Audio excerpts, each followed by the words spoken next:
të them të drejtën, numri ka ardhur në rritje. Ajo vlera që ju sapo cituat, 12.000, ka qenë për vitin e kaluar, por mendoj që për 2025... Po pra, për 2024, se 2025 ende nuk kanë dalë shifrat ose statistikat. Pa, jemi në gjys të vitit 2025, edhe ka përcyer shifrën 7.000. Kështu që i bie logjikisht që 2025 do ketë shumë herë më shumë.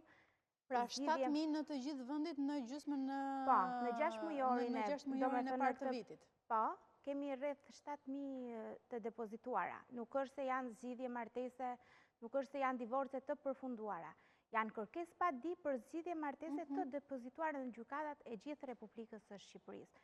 Gjë që është një numër shumë i lartë, edhe logjikisht i bie që të kapërcehet 12 mishi i 2024-s.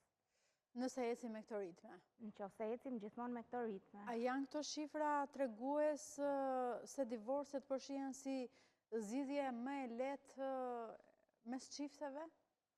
Po, kohët e fundit i bin shumë shkurt rrugës dhe i drejtohen direkt gjykatës për zgjidhje martese.